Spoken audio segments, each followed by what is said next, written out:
आम्ही पक्षातील लोक फोडतो तसं शाळांनी विद्यार्थी फोडावेत. पटसंख्या वाढीवर बोलताना गुलाबराव पाटील यांचं वक्तव्य. जास्त विद्यार्थी फोडणाऱ्या शाळेला गुलाबराव पाटील यांच्याकडून आमदार फंडातून 10 लाखांचं बक्षीसही जाहीर. विद्यार्थी फुटले नाहीत तर त्यांच्या मागे ईडी सीबीआय लावणार का? रोहित पवार यांच्याकडून गुलाबराव पाटील यांच्यावर ट्विट करत टीका. गुलाबरावांचा सल्ला म्हणजे अंगात नाही बळ आणि चिमटा घेऊन पळ. दुसऱ्यांनी केलेलं पळवून कसं न्यायचं हा सल्ला ते शिक्षकांना देत आहेत का? रोहिणी खडसे यांची गुलाबराव पाटलांवर टीका. गुलाबराव पाटलांनी चांगलं उदाहरण दिलं, शिक्षकांनी ते आत्मसात करावं. गुलाबराव पाटलांच्या वक्तव्यावर जितेंद्र आव्हाड यांची खोचक टीका.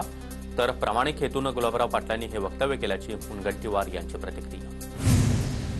गद्दारीची आणि फोडाफोडीची सवय विद्यार्थ्यांना लावू नका. गुलाबराव पाटलांच्या वक्तव्यावर अंबादास दानवे यांची टीका. जळगावच्या पालजीगावामध्ये मंत्री गुलाबराव पाटील यांच्याकडून दशमा भवानी नृत्य सादर. मोठ्या भक्तिभावानं दशमा भवानी नृत्याचा आध्यात्मिक सोहळा पार पडला.